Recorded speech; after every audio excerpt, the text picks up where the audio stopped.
Welcome once again, everyone, to another episode of the Towards Data Science podcast. My name, of course, is Jeremy, and I'm the host of the podcast. I'm also on the team over the Sharpest Minds Data Science Mentorship Program.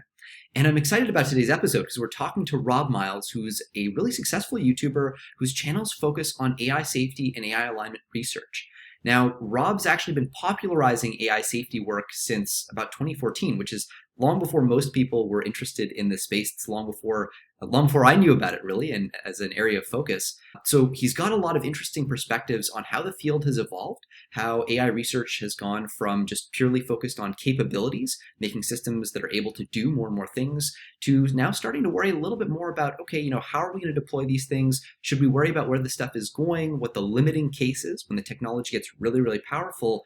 What should we be thinking about in terms of risks? So Rob's been doing a lot of interesting thinking about these issues. He's also collaborated with a whole bunch of AI alignment researchers. So we'll be talking about a whole bunch of different topics, including communicating about this stuff and more generally some of the problems and opportunities that might be ahead for us as a civilization as this technology gets better and better. So I'm really looking forward to getting into this one with Rob. And without further ado, let's get the ball rolling.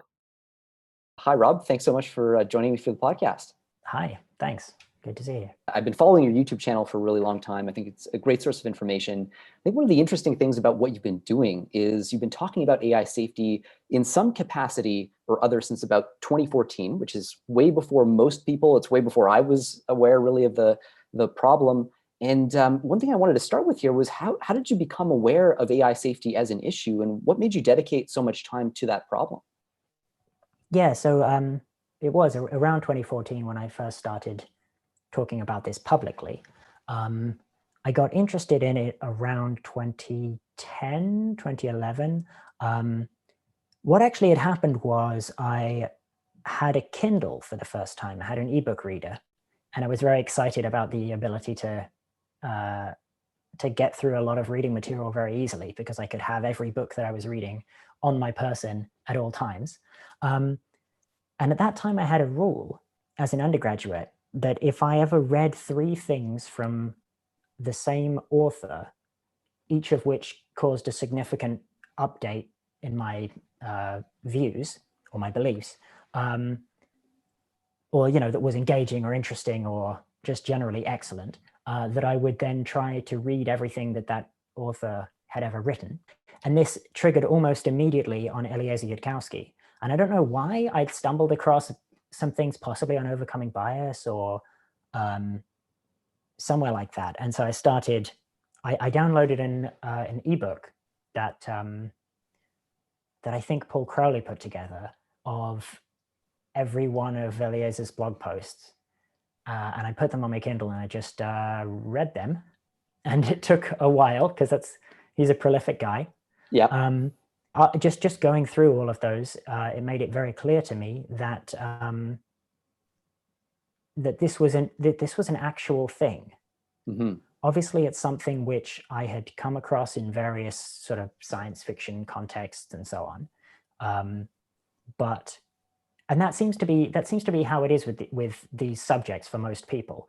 They're familiar with them, but it takes a particular approach to show that these are actually, firstly, importantly different from the science fiction ideas. Mm-hmm. And secondly, that this is computer science. This is an actual open problem that we don't currently have good solutions to. That something seeming like science fiction is a poor indicator of its actual plausibility, because accurate predictions of the future at almost any point in the last 100 years, if you give people accurate predictions of 50 years ahead, they will sound completely absurd. And if you give people wrong predictions about 50 years ahead, they will sound equally absurd. And so the fact that the thing sounds kind of crazy is not evidence for or against it actually being true. And it was the first time that I started to really just actually look at what I knew about computer science from my studies, what I knew about artificial intelligence, and just actually follow the arguments through and think, well, how would this system behave? If this were much more powerful, what would be the actual consequences? That made me realize, that this is a real thing. Yeah, I find it so interesting that I think there are a lot of people who've come in at it from that perspective. I mean, it's almost like we need to be given permission to reason from first principles, especially when the conclusion is so radically out of tune with our life experience, our day to day. It kind of makes me think back to, what would Einstein have thought trying to explain to people like, no, I really think like a nuclear weapon that can destroy entire cities is not just on the horizon, it's like 2 years away. Right. You would have been entitled to look at that and say, well, look, everything in our life experience, everything in the experience of humanity as a whole tells us that this is just such a complete anomaly, an outlier, that it can't possibly be true. It's sort of a similar effect. It's interesting. Yeah. And so it was helpful to have that approach of like, supposing this was false, how would the world look? What would we observe? And then supposing this was true, how would the world look and what would we observe? And that's the only way that you can make progress on these things. You just have to, look at like if you're sorry, I get frustrated even thinking about this, because I've kind of moved on a bit from this whole like thing, because it's just natural now. It's part of how I think. Yeah.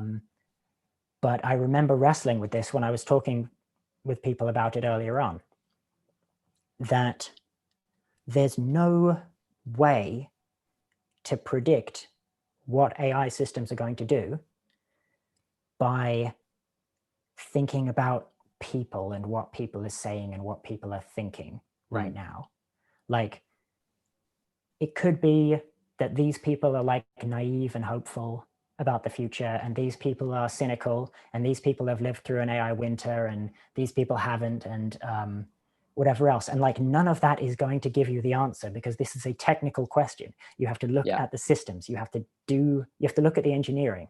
You have to actually, as you say, think from first principles, because that's what's going to actually affect. We're just talking about how future technologies are going to behave. And you can't do that without looking at the technologies themselves in detail.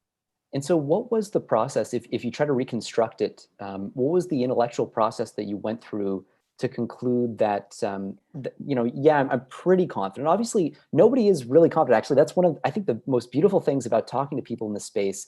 No one's really approaching this from the standpoint that I know with certainty that AI is going to be good, or I know with certainty that AGI is going to be terrible. There's a good dose of intellectual humility here, but I think everybody's come to certain conclusions about where the probability density lies. I'm just wondering, what were the biggest factors that shifted that probability density for you over time? If I have to be honest, most of my early involvement or my early interest was because these are extremely interesting problems. And the fact that they might be extremely important was always there and was always available intellectually as a justification. But the thing that drew me in viscerally is that these problems are fascinating. They cut right to the core of what does it mean to be, what even is thinking? What does it mean to be an agent in the world? What does it mean to want things? What does it mean to have goals and values? What are ethics? What do we want actually from the world? Where are we trying to steer the future to? And just the sheer interestingness of the questions is what drew me in. And then after a certain period of time of thinking about the questions, you steadily update towards various conclusions about them, kind of unavoidably as a consequence of thinking about them. Yes, it's sort of hard to pin down the exact, the exact set of arguments that, I don't know, I always find this personally, it's difficult for me to think about how to convey my own priors to somebody else with a justification for them from scratch, just because I've assimilated so much. In some ways, this almost feels related to the alignment problem, because so much of what we believe and think and want is implicit. I guess it's just, maybe it's just a complicated question with no easy answer. I mean, there's various different approaches and models and things that shifted me.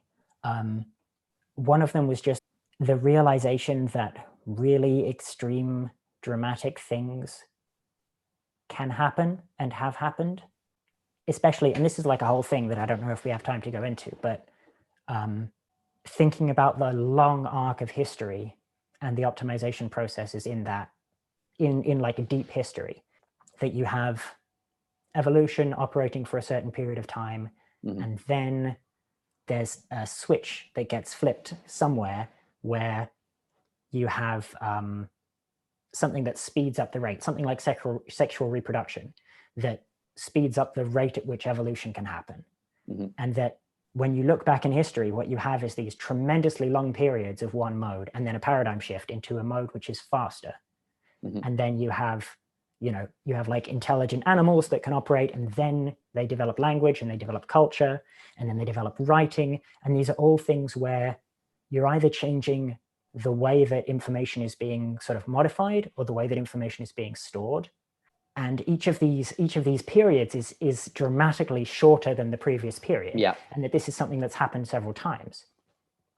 And so it seems pretty clear to me that in the same way that sexual reproduction allows for sexual selection, which means that the rate of reproduction doesn't just depend on sort of the environment as a whole deciding which animals live and die, which ones succeed and which ones fail. Now the intelligence of the animals themselves is applied to picking mates based on, so you don't have to actually win in a fight, you just have to observably be strong. And then that gives you more signal, effectively, gives you better gradients to train on in a way. And that just speeds up the whole process and so on. And so it became clear to me that the point where AI research is being done by AI systems is another one of those things where you close the loop. You're taking something that works dramatically faster and feeding that in to its own improvement cycle. And I don't necessarily mean like pure self-improvement, like the AI is going to be this unbelievably powerful thing that will take apart its own source code and restructure it or whatever. I just mean that having AI systems help the humans and to play a larger and larger role is the kind of thing that it looks like the same class of thing where you just shift into a new paradigm of dramatically faster development. And it was those kinds of arguments that made me think like our usual sense where we think, 50 years away, 100 years away, we're just kind of getting some vague sense of like, how hard does this seem? And then turning it into a number by some general, like just a vague mapping.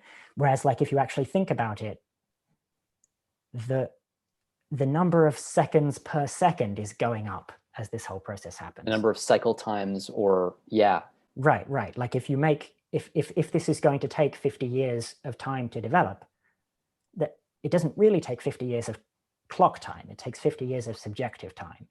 And when you have AI systems doing the research, subjective time is getting faster all the time. So that was the kind of thing that made me think, hey, this could be in my lifetime. This could be something that we're close enough to that it's worth working on now.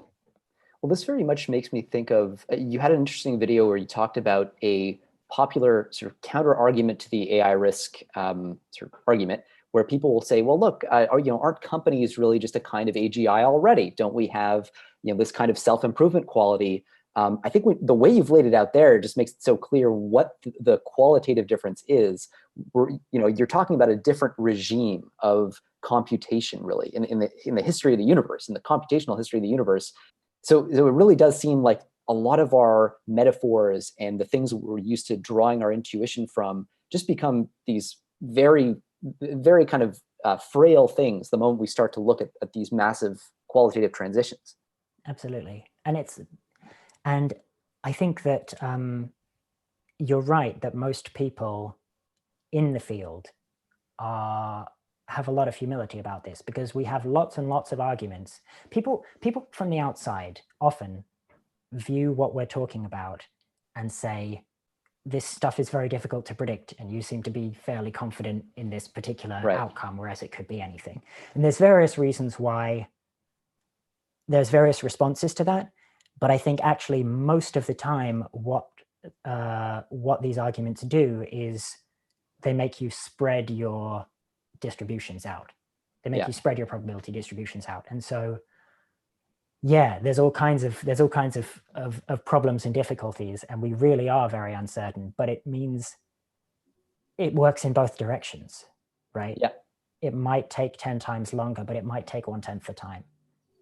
And so it's worth paying attention to. Well, there's one last theme I do want to touch on before we leave this idea of kind of that deep time picture. that you just introduced, just as a curiosity, what do you think it is that's being optimized for in that context? Because we have this notion of a universe that's full of particles, and those particles randomly combine. Sometimes you hear the idea of like multiplying information or propagating information forward through time. That doesn't seem to intrinsically quite hit the nail on the head, just because that information changes considerably from the clump of atoms early on to the first cell to the first sexually reproducing organism and so on. I don't know if you have a thought on this, but do you have a sense of maybe what that process is optimizing for? You mean like what is the universe optimizing for, or what is Yeah. physics optimizing for? I don't think it is. I think, I don't know. Some people think that there's some kind of free energy minimization type thing that accounts for a lot of this stuff. I don't know. I think evolution can be meaningfully thought of as an optimization process, or rather as a large collection of optimization processes. Because if you think about, if you take evolution as a whole as an optimization process, then it doesn't really make sense, because you've got, the predator chases the prey and the prey runs away. Yeah. So is evolution optimizing for it being caught or for it escaping? It's like, well, the predator species has its evolution and the prey species has its evolution. And of course, all of these boundaries are fuzzy, because a species is kind of a structure that we've overlaid on this thing. Nonetheless, it is optimizing for producing good replicators is the way that I would think of it. So, well, and that was where I was hoping we'd end up going, because the replicator picture, to some degree, I mean, when I start thinking about AIs and AGIs that presumably propagate forward through time, the idea of replication seems to become decoupled from self-improvement, or from continued existence through time. It almost seems like there's another quality that a deeper quality that the continuity of some kind of causal structure or computing structure. I don't really know, but it's also speculative anyway. I think the continuity, the only kind of continuity that you could really strongly expect is goal continuity. Because if I'm some kind of AI system and I'm going to create other AI systems to go out into the world and do things, the only thing that's really important to me is that they share my goals, or that they in practice will advance my goals. Yeah. But realistically, usually the best way to do that is to have them share your goals. That's the type of continuity I would expect. Interesting. Okay, I don't want to linger too much on that. I thought it was an interesting thing to unpack a little bit. One thing I do want to talk about, it's something that I think you've done really effectively through your YouTube channel, is you've actually taken the time to address a lot of the arguments against AI safety, or against worrying about AI risk. I think that's something people don't tend to do maybe as much as they should, because there are still a lot of people who wonder, why should I be worried about this? Is this really just like a Terminator scenario? Is it really something that people are just freaking out about for no reason? I know you're personally concerned about the risk of AGI, but which anti-AGI arguments do you find most compelling? Yeah, so you're right. I do place a lot of emphasis on that internally, because I think it's such an easy and obvious failure mode of thinking to just start only listening to people who already agree with you. I think it's really important to seek out smart people who disagree with you and try to really listen to what they say, and to try to really understand what they mean and come up with strong versions of their arguments, and really stress test your stuff, because I don't want us to have a giant problem with AI in the future. Yeah. Right? Like, I am kind of looking for reasons why this isn't as big of a problem. And I would like to be convinced. But at the same time, obviously, I've been out in public talking about this being a problem for a long time. So I have to be very aware of my own psychology, because there's going to be a part of me that's going to sort of, my personal identity is bound up with it. And so that's going to be a strong force that's pushing me to not take these things seriously. And so all of these are reasons why it's important to deliberately and consciously actually make an effort to engage with people who disagree with you. This is, everybody knows this. Like it's Well, almost a cliche. it's of course easy. It's easy to say, and it is a cliche, but so few people actually do it that I think that dividing line is still worth flagging. Yeah. Yeah, that's true. The earlier stuff on the channel especially was closely based on ideas from Yudkowsky and ideas from Bostrom, which revolve around this framework where you have a takeoff scenario. You have a single agent, a sovereign agent, which is able to act in the world, and you're developing it until it hits a certain level, at which point it starts to increase its capabilities exponentially by acquiring additional computing resources, improving its source code, and so on, until it has a decisive strategic advantage, at which point whatever the objectives are of that system, whatever the utility function of that system is, you're going to end up with a world that's somewhere very highly rated by that utility function, which is probably apocalyptic. And that view is, I think that my view of the situation is more complicated now, because there's I now place more probability on a more multipolar situation where you have, if the development process happens slowly enough, then you actually have a lot of different AI systems in the world with different levels of capability. And so then the question is not like, what happens if you have one superintelligence in a world that is otherwise more or less like our world? It's like, by the time you have a system that's able to take off, what does the rest of the world look like? Yeah. And that consideration has shifted my perspective a bit, because it's not purely a technical question. It's a much broader question of economics and politics, and you have to do a lot more looking at the world. You can't quite do it all with Greek symbols on a whiteboard in the same way. And so that has, I still place significant probability on some AI system in a research lab somewhere just exploding because somebody has had a brilliant insight. There are plenty of situations where one team just is ahead of everyone else by far enough that the gap doesn't matter, like that nobody else could catch up. But there are also situations where these things develop in lots of places at lots of times. And that whole situation is so much more complicated and harder to think about that it has, oh, what do you know? It's spread all my probability distributions wider.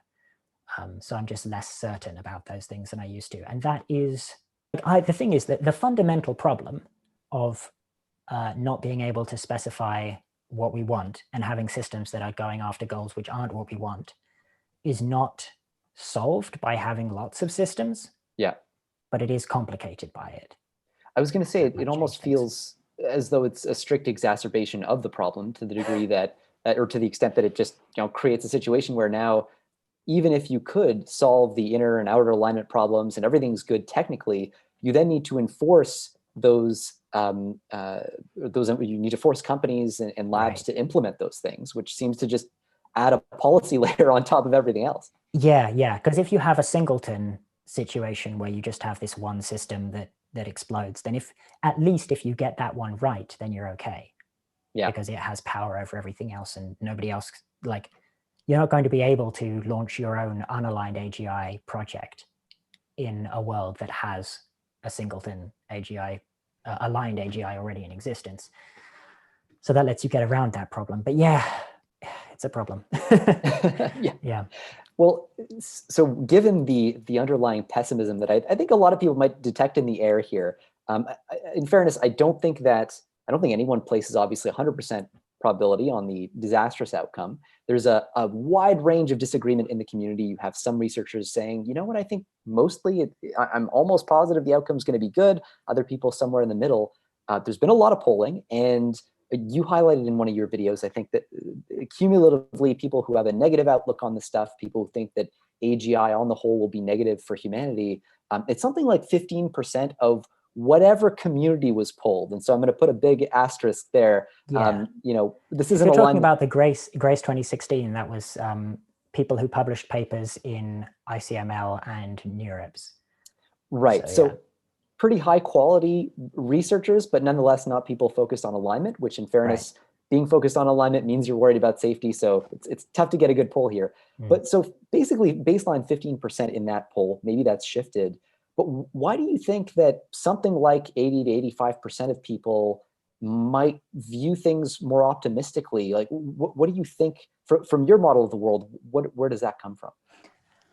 Yeah. So I'm pretty reluctant to bulverism. I think it's called bulverism, where you assume that people are wrong and then try to psychoanalyze them to figure out why they might reach that conclusion. It's a little bit like it does feel like overfitting. Right. At the beginning of the interview, I was saying you can't reach conclusions about the world by psychoanalyzing people. But I mean, I don't know. I don't know that I have any particular insight here. I think people want to believe that what they're doing is helping. And I think it's also the same kind of selection effect as working on alignment, working on AI at all. A lot of people are working on AI because it seems like an important technology that, and like broadly speaking, technology makes things better, right? Like I believe that.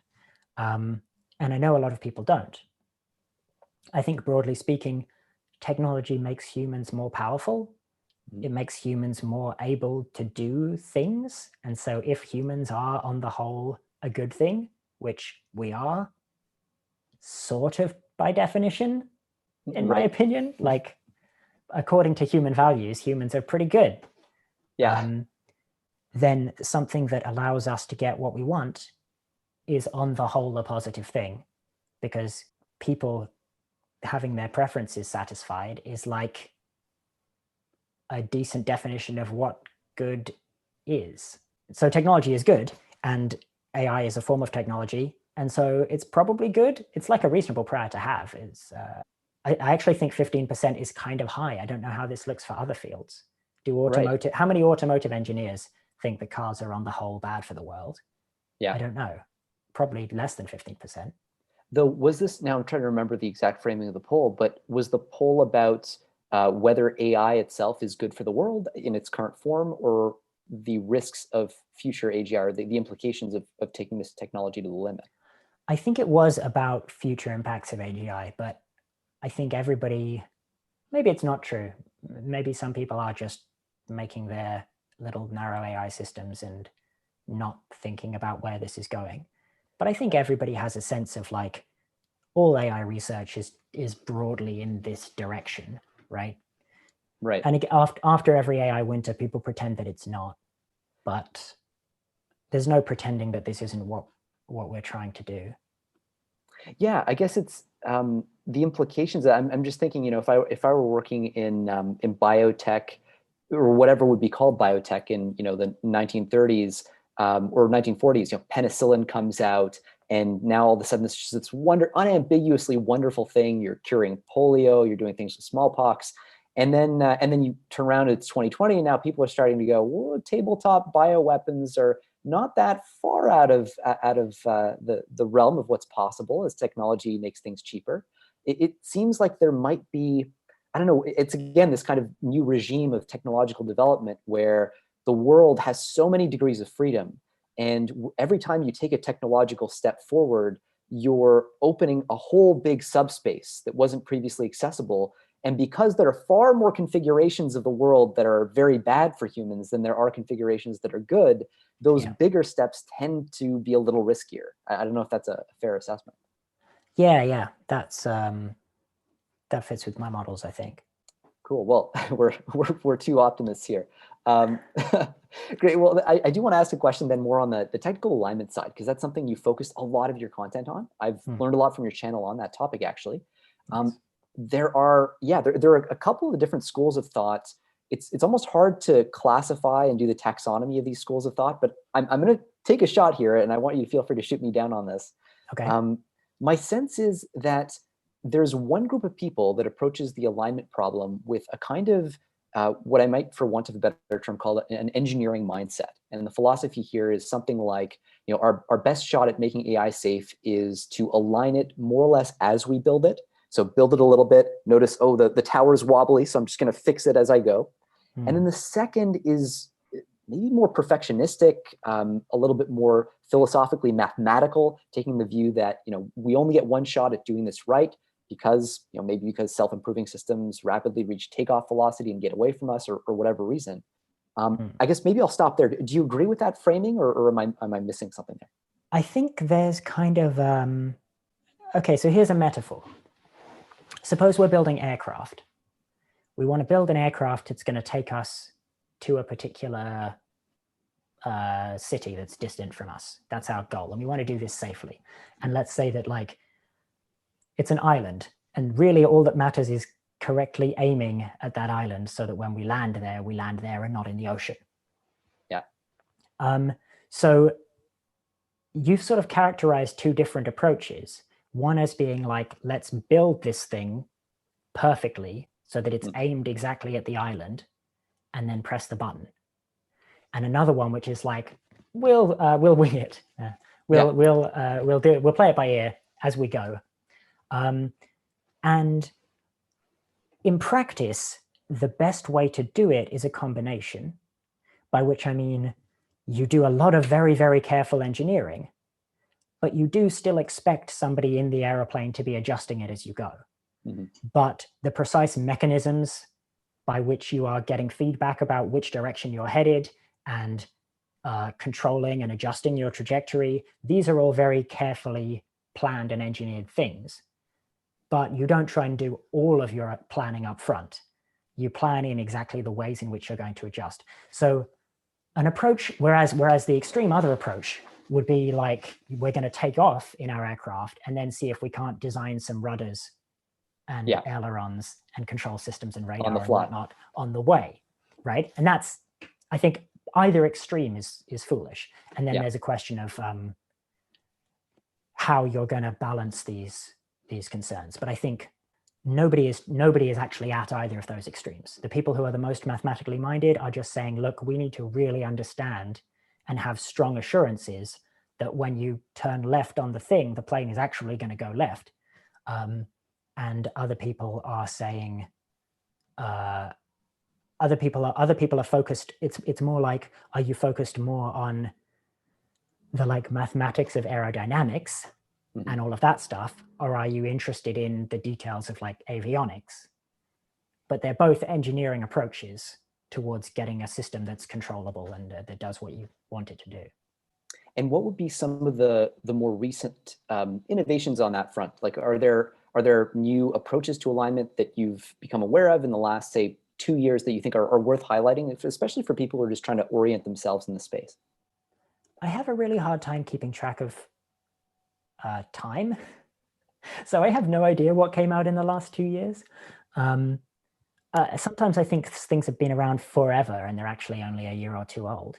That's the time compression effect you were talking about earlier. Yeah, absolutely. The speed with which things can become just part of the landscape because it's such a young field. But so one of the biggest things that came out, or the most recent thing that really shifted my perspective is the work on mesa optimizers. And that is a whole other class of problem that I didn't even realize we could have. And I'm currently working on a video about it, actually. So maybe I shouldn't say too much. People watch that video when it eventually comes out. But the idea that you can have, that even if you've perfectly specified the correct objective to your training process, the model that comes out of that training process might be misaligned with that with the objective. And that the so-called inner alignment problem is just a whole other class of issue that honestly makes me kind of pessimistic because it was so recent that people have been thinking about this for a long time. And people have sort of vaguely hinted at it, that this type of thing might be a problem, but that this is the first time that it's been properly laid out and given a full treatment. And we realized that it is as big a problem as it seems to be, is very unsettling to me. Because what else do we not know that we don't know? Right, right. And I guess my understanding, at least of to some degree, Paul Christiano's philosophy at OpenAI on this is something like, we hope to get to a point where we're leveraging advanced AI systems to help us with alignment, to help us discover some of these unsolved problems. I have no idea whether the threshold of world overtaking AI system falls ahead of or behind the threshold of we have an AI that can help us align AIs. That itself sounds like an interesting problem. But yeah, the MESA optimization thing, at least as I've come to understand it for people who might not be familiar with it quite so much, is just this idea that you have like within an overall optimizer, like a deep neural net, you might end up with substructures that are intent on like retaining their structure. So you can almost think of it in a way as kind of like a cancer within the human body. To the extent that the human body is some sort of optimizer, some agent, the cancer itself kind of goes, oh, I have my own interests that are separate from the whole. And now I'm going to kind of optimize my way through some pathological strategy to taking over or doing some damage to the process. Is that? Well, that's one way of thinking about it. And it's one sort of modality, but it could be the entire, it doesn't need to be a substructure of the agent. It could be the entire agent. And the analogy there is with evolution again.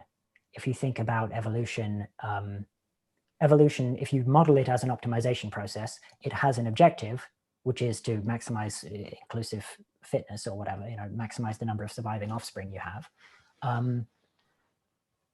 And yet, when that optimization process produces agents, the goals of those agents are not to maximize their own reproductive fitness, right? People don't, and like animals don't want to make a lot of copies of their DNA. They don't even know what DNA is. They want this sort of,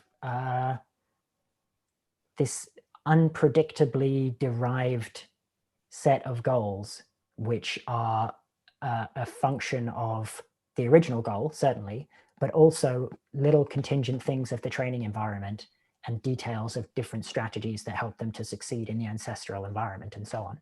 And that they don't care, right?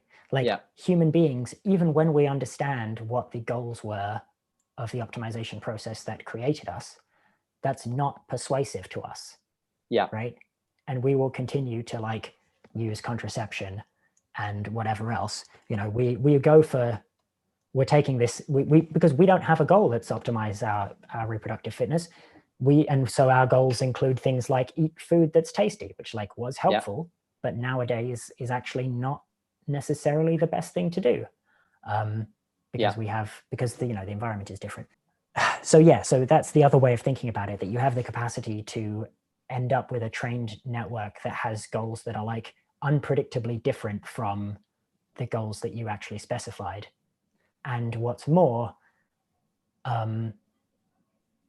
it then has all of the same convergent instrumental subgoals that you would expect from any misaligned system. So it's going to want to conceal the fact that its goals are different and manipulate the training process and so on, which makes them especially difficult to deal with, because it's not just that the thing might be misaligned internally, it's that it might be misaligned in such a way that it is actively trying to hide that it's misaligned because it wants to be deployed. This all kind of seems related actually again to that time horizon picture that you laid out early on, just in the sense that when you think about the time horizons that evolution acts on, the feedback that we get through evolution happens on the order of generation, 20, 25 years, something like that, every time we reproduce. Whereas the feedback we get from the real world, our own subjective clock time, is way faster than that. We get sort of feedback on a really tight loop from our environment, which allows us to, like, we have so much extra compute capacity above and beyond what would be needed to just, hit that main goal of reproducing, that it ends up getting deployed in some really random direction. I mean, it's untethered, it's unconstrained by its environment to some meaningful degree, which allows us to kind of diverge considerably from that evolutionary objective. Yeah. This is part of what makes it kind of an unfair competition that because we operate so much faster than evolution, we are able to we're able to get away from it. You know, we're able to do things that if it were more powerful compared to us, it would really, well, it would stop us from doing. And it may yet, right? If evolution hasn't stopped happening, it's just continuing to happen at the same slow pace that it always has. And everything else has sped up to the point where its actions are mostly irrelevant most of the time. But it's still happening. And it's the same kind of thing that you would expect when you have a misaligned mesa optimizer. That mesa optimizer might be quite powerful and able to think in a tighter loop than something like gradient descent, and it's training it, which would allow it to, this is the other thing, is that in principle would allow it to outperform better aligned optimizers.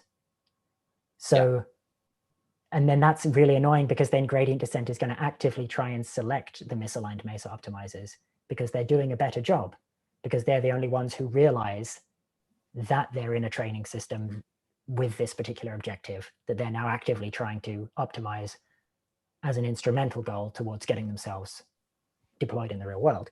And it's the same kind of thing. There's the further analogy there that AI systems in general operating much faster than we do means that we may end up not powerless, but just like not able to make changes fast enough to continue to have control over the way things end up. Right. Yeah. It just sounds like such a generally, hopefully not intractable problem. I mean, I suspect that given a couple of centuries of time, we'd be able to make meaningful progress towards this.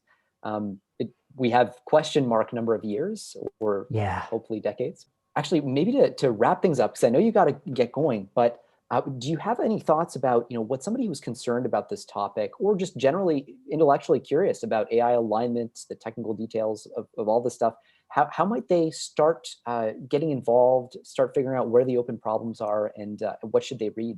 There's a lot of different things. So there are some really good books. I used to recommend Superintelligence, and actually I would say that it's probably no longer the best first book to read. And I would actually read something like Human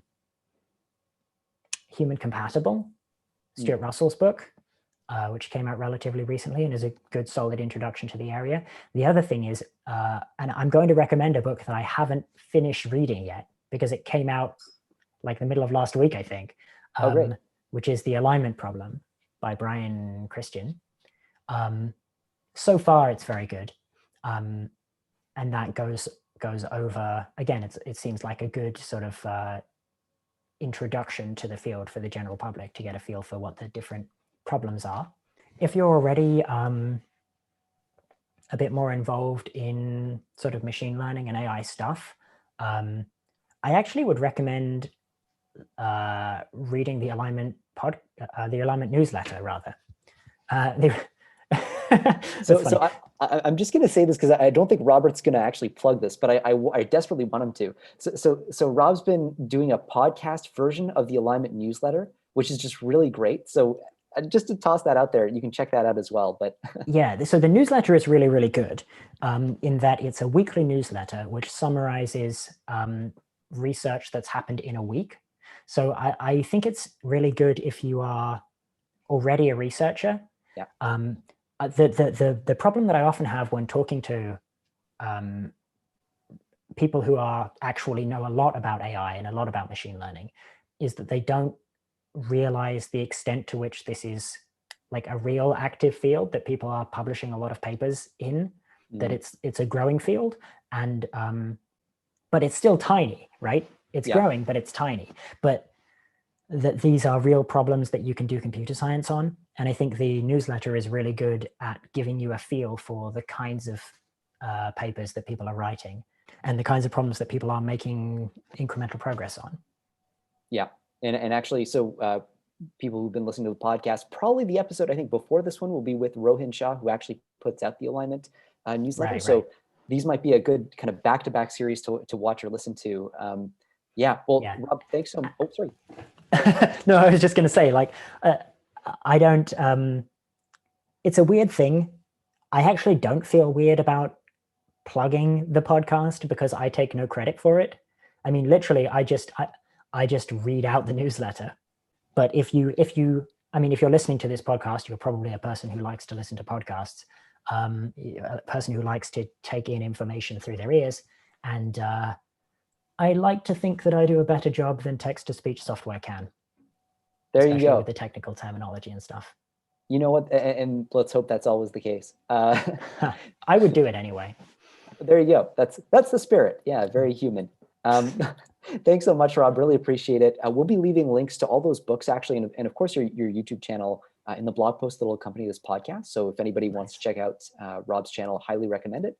And really appreciate your time on this one. Thanks so much for having me on the show.